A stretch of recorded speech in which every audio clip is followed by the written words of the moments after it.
Ao longo de décadas, houve inúmeros jogos de Dragon Ball. Entre muitos bons e muitas porcarias, foi lançado um jogo que marcaria a história e conquistaria uma legião de fãs, que nunca mais ficariam satisfeitos com os próximos jogos lançados. Dragon Ball Z Budokai Tenkaichi 3, um jogo de Dragon Ball lançado para PS2, sendo um dos últimos lançamentos daquele console. E por anos, mesmo com muitos jogos que com certeza entraram para a história, muitos fãs sempre ficaram com uma sensação de que faltava alguma coisa, dizendo que nenhum deles conseguia trazer o sentimento que BT3 havia trazido. E então é anunciado Sparking Zero, ou para os íntimos, Budokai Tenkaichi 4, uma sequência para o jogo que tanto foi amado. E após um longo período de espera, onde cada trailer animava mais e mais o público, Sparking Zero finalmente foi lançado. E se pode dizer que, em muitos aspectos, é tudo o que o fã sonhava, é tudo que se esperava há anos que fosse desenvolvido e nunca algum projeto conseguiu replicar, que mesmo que tomando algumas decisões que não foram tão bem recebidas, foram em grande parte ignoradas pelo que há de bom nesse jogo. Mas o que Dragon Ball Budokai Tenkaichi 3 tinha, que nos lançamentos posteriores, mesmo com jogos bons,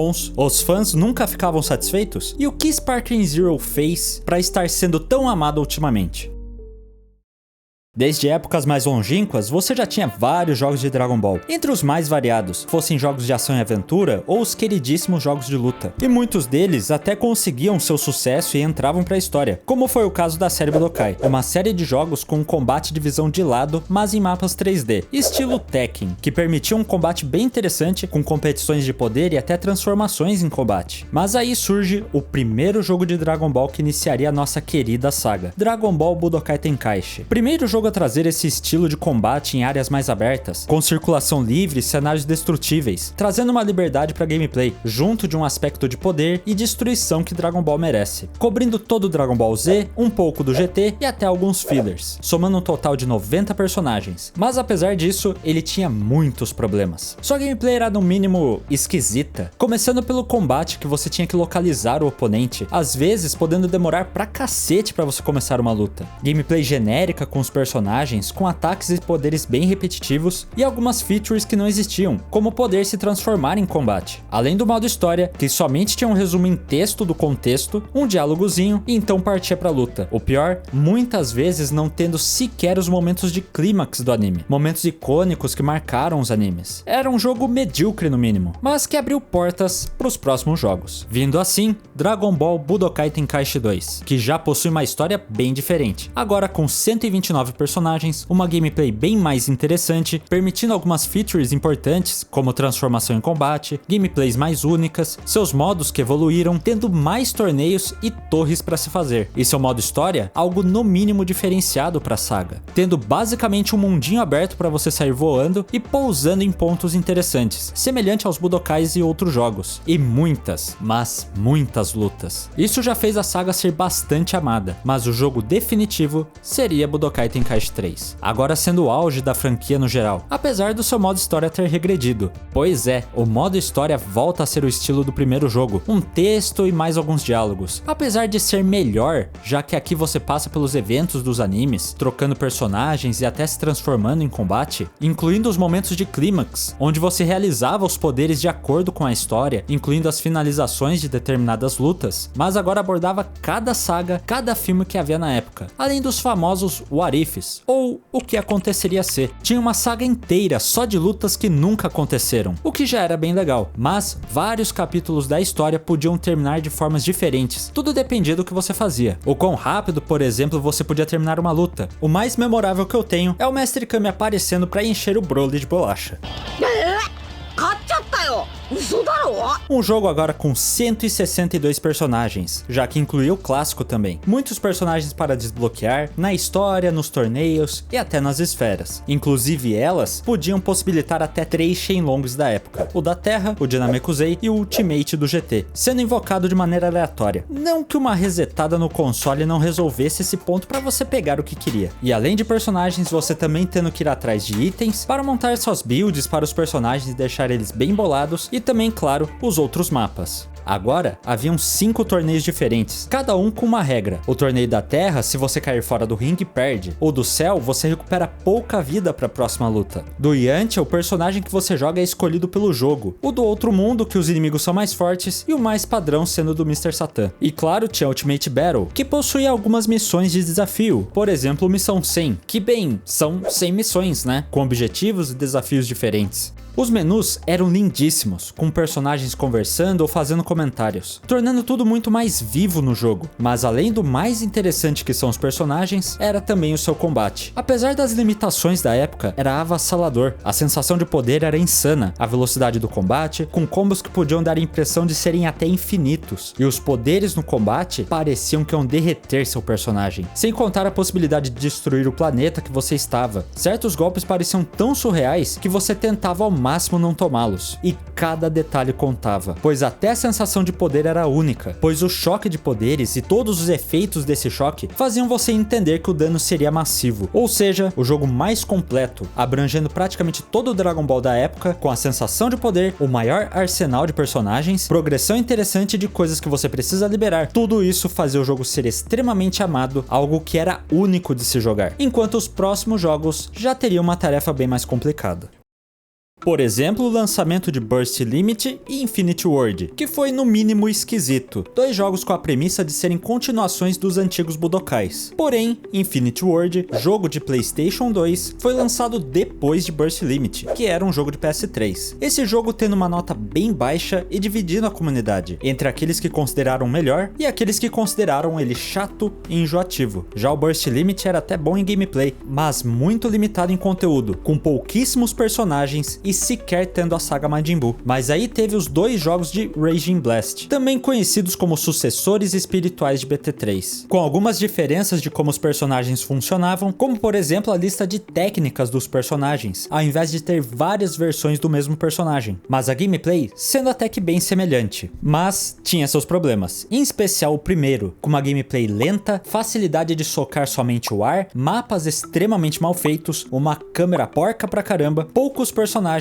e sagas explorados, enquanto Raging Blast 2 já acertou bem mais, nos mapas, nos personagens e até na gameplay, que mesmo ainda mais lenta, era funcional, mas para cada acerto tem um erro. No caso, esse jogo nem tendo modo história. Digo, ele tinha um modo de fazer missões que seguem uma linha condizente com as sagas, mas em si ele não tinha história. Esse jogo era até bom, mas aí vem a sucessão de merda. 2 jogos bem ruins. Primeiramente, Ultimate Tenkaichi, talvez o pior jogo de Dragon Ball que eu joguei na minha vida. Se é que eu posso dizer que joguei, já que cada coisa que você fazia iniciava uma cutscene ou um Quick Time Event. Se aproximou do personagem, animação de combate. Lançou o poder, Quick Time Event para saber o que fazer, defender, esquivar, disputar, se foder. Ele tinha boas ideias, como a criação do personagem com histórias próprias, mas em si, o jogo era um saco. Então vem Battle of Z, um jogo que chega a ser engraçado pesquisar hoje em dia, pois foi completamente ignorado pela comunidade. Focado em combates com vários personagens em cena e até tendo um foco no gameplay, mas sendo massacrado por sua gameplay chata e sem graça. Então finalmente vem Xenoverse 1 e 2. Bem, basicamente o 2 já foi lançado um ano depois e mata o primeiro, mas isso é só um detalhe, né?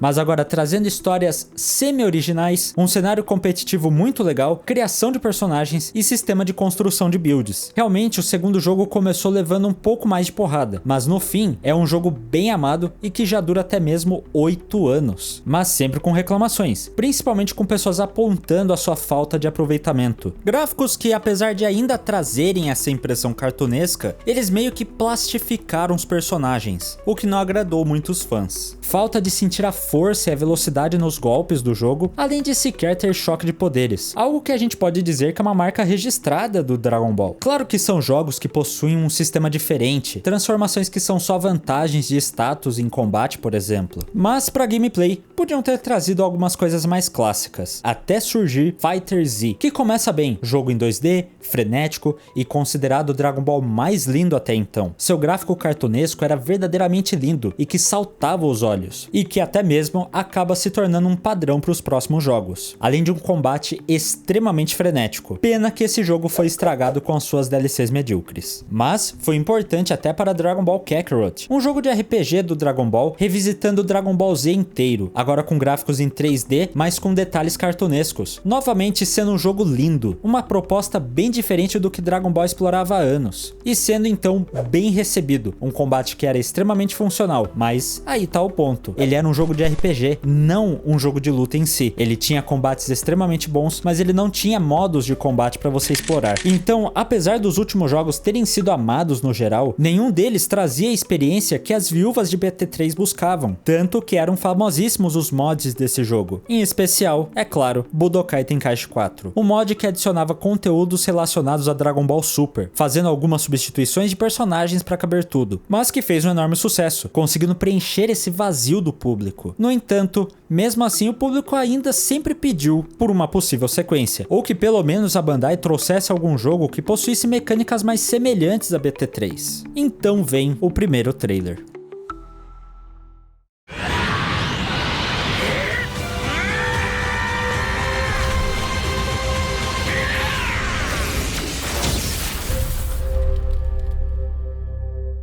Sparking Zero faz um marketing interessante. Começa mostrando que haverão 164 personagens. Começa a mostrar seus gráficos que assumiriam ainda mais esse estilo cartunesco e com efeitos lindíssimos para os poderes. Cada novo trailer apresentava um conjunto novo de personagens que viriam, animando e ao mesmo tempo dando medo nos jogadores. Já que esse jogo teria apenas 2 personagens a mais em comparação ao BT3, sendo que agora teríamos os personagens do Super. Significava perder muitos personagens antigos e provavelmente sagas inteiras. Clássico, GT e os fillers corriam o risco de não estarem presentes. O clássico veio só um, e quase na reta final o GT era anunciado. Mas eles ainda tinham uma estratégia até que muito boa, anunciar 164 personagens, quando na verdade seu último trailer quebraria as barreiras e anunciaria 182 personagens. Agora sim, trazendo os fillers. Isso foi incrível, ou teria sido, se não fosse pelo fato de semanas antes terem vazado os personagens que ainda viriam, com direito até a gameplays de personagens como Janemba. Apesar disso, foi um sucesso. As pré-vendas de Sparking Zero, mesmo sendo alvo de críticas pelo preço elevado, foram surpreendentes, e quando lançado, apesar dos tropeços de algumas sacanagens, ele ressuscita de maneira gloriosa a franquia Budokai Tenkaichi.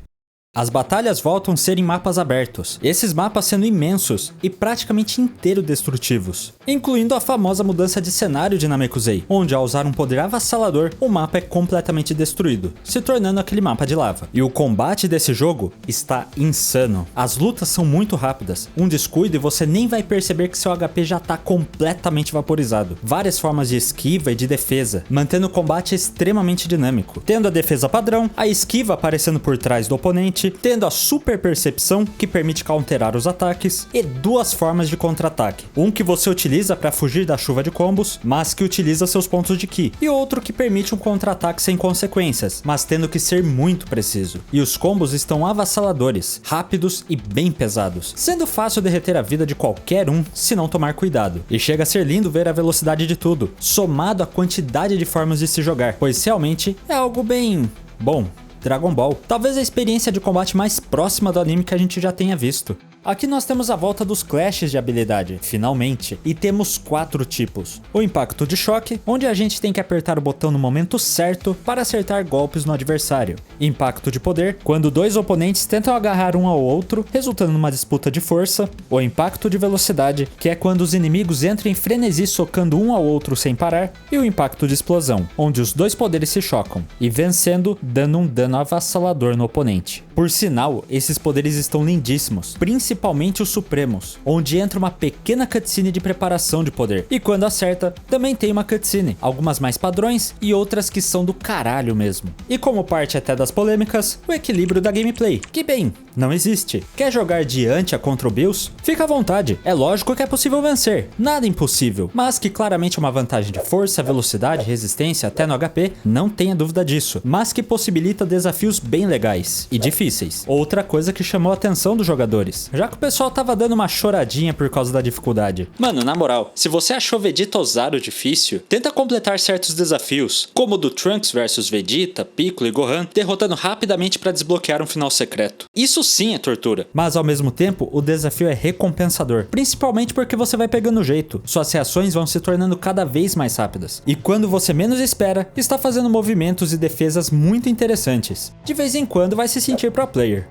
Você também tem regras interessantes para colocar nas lutas, como em mapas com ringue, onde a luta termina se alguém cair fora dele, algo antigo, mas agora também temos a opção de tirar o voo de todos os personagens, igual no Torneio do Poder, fazendo ele flutuar e dependendo de como o personagem estiver, ele sequer pode avançar contra o inimigo, sendo obrigado a cair no chão para então continuar o ataque. E o jogo possui basicamente os torneios, modo história e as batalhas adicionais. Torneio é aquele esquema de BT3, com algumas mudanças. Possuem 6 torneios, cada um com as suas regras de como funcionam. Os torneios da Terra, do Céu, do Outro Mundo e do Yantia estão de volta. E agora temos 2 torneios novos. Dos Destruidores, onde você escolhe uma equipe, mas não pode mudar os membros. Conforme você perde, vem o próximo da fila. E o Torneio do Poder, batalhas em grupo, onde você não recupera a vida, tendo que administrar muito bem seus personagens e também, claro, não podendo voar. Cada um dando algum personagem ou recompensa no final. Além desses, a possibilidade também de criar o seu próprio torneio com as suas próprias regras. As batalhas adicionais são algumas batalhas com pequenos plots, tendo lutas interessantes ou estranhas. Mas a grande sacada é a possibilidade dos jogadores criarem suas próprias batalhas. E além disso, podendo compartilhar essas batalhas para que outros jogadores possam fazê-las. Mas o que brilha mesmo aqui é o modo história. Mesmo que tenha suas questões,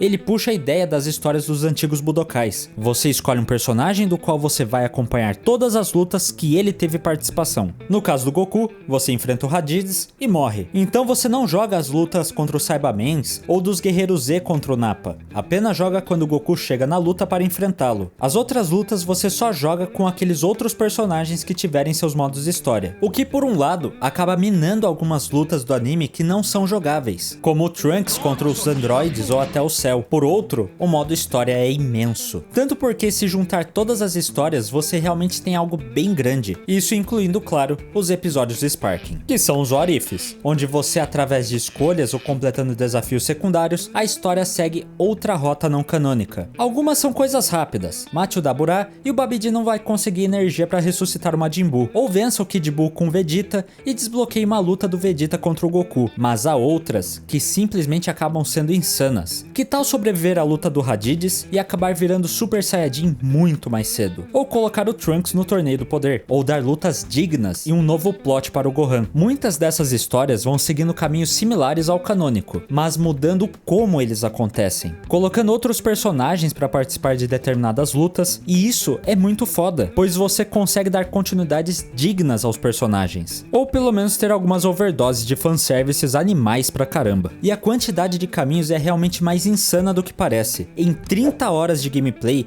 eu ainda não fiz tudo, e isso acaba compensando não terem outros modos como Missão 100 ou uma torre. E claro que esses modos existentes te permitem pegar a maioria dos personagens bloqueados, terminando torneios ou fazendo missões específicas. As esferas do dragão também dão personagens, mas a maioria são personagens que você pode pegar em missões já, tendo só 2 quase exclusivos das esferas. E quando eu digo quase, é porque todos os personagens podem ser comprados no jogo. Você só precisa ter o nível certo para desbloquear os personagens. Por um lado, mata a ideia de você se esforçar para desbloquear personagens fazendo desafios. Por outro, é totalmente opcional, com alguns raros personagens que realmente você vai precisar comprar, sendo uma opção ideal para quem quer ter todos desde o início. E mesmo assim, você ainda vai precisar jogar bastante para ter nível para isso, como o Goku Black, que só é liberado no nível 20, por exemplo, o nível máximo do jogo. Falando nas esferas, agora ao invés de catar 7 esferas e pegar aleatoriamente o Shenlong, todas as esferas estão separadas, e temos 3 Shenlongs novamente, o da Terra, o Porunga e o Super Shenlong, substituindo o Ultimate do GT, cada um com seus próprios desejos e dificuldades de conseguir. Outra coisa massa é a marca registrada dos menus interativos, onde os personagens conversam e socializam, e cada área do menu o Goku viaja para falar com alguém. E isso é realmente bem criativo e muito bonito, mas claro que o jogo também teve suas cagadas. E o ruim é que esse jogo fez tanta coisa da hora, como um número insano de personagens, que parece ser reclamação de barriga cheia. Mas temos que ser honestos também, os próprios personagens têm alguns bem desnecessários, como o Gohan Saiyaman. Tiraram essa forma da Videl, mas deixaram no Gohan, enquanto podiam ter utilizado esse slot pro Blue Evolved do Vegeta, que por sinal é só um poder do Vegeta Blue, mas até aí tá tranquilo. Um ou outro personagem ou transformação que teria sido melhor não ter pra ter outra coisa no lugar, mas a história não incluir os episódios dos filmes e nem do GT, isso sim foi muito triste. A verdade é que colocaram os personagens só pra ter mesmo e evitar reclamações, sendo que no fim você não revisita essas histórias. Talvez em updates futuros, mas acaba sendo chato. A história também tem outro ponto. Ela é bem feita e bem melhor do que PT3, mas ainda assim vindo com essa ideia de mostrar os acontecimentos por fotos. Não chega a ser tão ridículo quanto Naruto Connections, mas você chega a não ter cutscenes de eventos importantes, como as transformações de Super Saiyajin. E quando não é por foto, são por cutscenes pausadas, o que também é péssimo, tendo poucas cutscenes realmente boas. Outro ponto é o menu de escolha dos personagens, onde ele é muito contra-intuitivo. Primeiro que a reclamação mais básica foi ter deixado todas as transformações à mostra. Pode até facilitar para saber tudo que tem no jogo, mas ao mesmo tempo fica hiper poluído, sendo um saco para você se mover. E eles têm decisões no mínimo estranhas, como para você poder retirar personagens da sua party, você tem que clicar no botão remover, para aí sim clicar no personagem que você vai retirar, para depois clicar novamente no botão de remover e, cara, por que simplesmente não colocaram um atalho de remoção? Aperta triângulo, R1 para remover direto. Criaram umas coisas que tornaram desnecessariamente demorado. Outra coisa são os Shenlongs. Sinceramente, eles parecem meio inúteis de se pegar. Alguns desbloqueiam personagens, coisa que você pode comprar, além de itens e trajes que no geral você também pode comprar, sendo exclusivo algumas coisas para você customizar seu cartão do online. E no fim, quase que compensando mais você só pegar dinheiro mesmo. Mas o que realmente pesou foram os cenários. Apesar de tudo que eu falei sobre eles, são poucos, sendo somente 12 cenários para se jogar, apesar de que agora os mapas possuem 3 horários diferentes dependendo do mapa, ou até mesmo alguns cenários um pouco diferentes. Mas ainda assim, estão faltando muitos cenários icônicos, tanto antigos quanto os novos que deveriam ter, como a plataforma do Kami-sama, mapa no gelo, o inferno do Janemba, a arena do torneio do universo 6 e 7 e até a casa do Mestre Kami. Esse por sinal que, fuçando os arquivos do jogo, a galera já conseguiu tornar ele jogável, mas claramente incompleto ainda, além de outros mapas que a galera tá vendo, ou pelo menos fazendo mods. E até algumas decisões estranhas, como ter no jogo a plataforma do torneio do poder limpa e inteira, mas não ser possível escolher ela para jogar nos combates, apenas no modo história.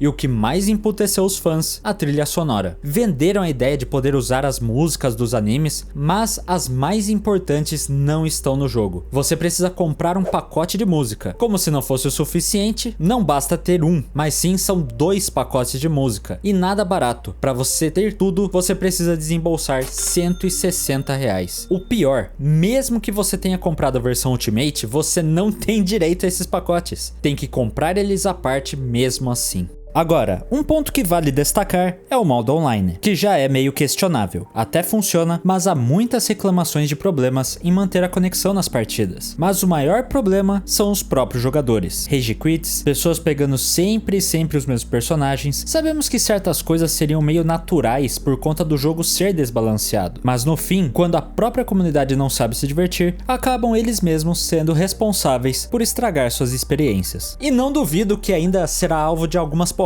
já que provavelmente terá muitas DLCs assim como o Xenoverse. Apesar que a gente tem que ver o preço, não há nada de errado nisso. Pense que Xenoverse 2 é um jogo vivo já há 8 anos por causa disso, entre DLCs medíocres e DLCs realmente muito boas. Se conseguirem manter o jogo vivo e com mais conteúdo não há problema, desde que o preço seja pelo menos condizente. Talvez a gente tenha se fudido mesmo. Mas apesar dos problemas, esse jogo é simplesmente incrível. Eu, como amante de Budokai Tenkaichi 3, esse jogo é praticamente um sonho. Principalmente quando esse estilo cartunesco começou a se tornar comum, eu já imaginava ele sendo usado em uma sequência de Budokai. O jogo é lindo, mesmo sendo leve, não por gráficos excepcionais. Pelo contrário, de com a simplicidade, trabalhar a parte artística e fazer algo realmente bonito, com o modo história recheado de caminhos e coisas novas para explorar, e com combates que chegam a ser tão insanos que foi o mais próximo de me jogar dentro do anime. Sem sombra de dúvidas, esse é um jogo de respeito, um jogo que ressuscitou uma franquia tão amada de maneira excepcional, um jogo que todo fã de Dragon Ball vai amar jogar. E é claro, passar umas raivas de tirar o cabelo do cu.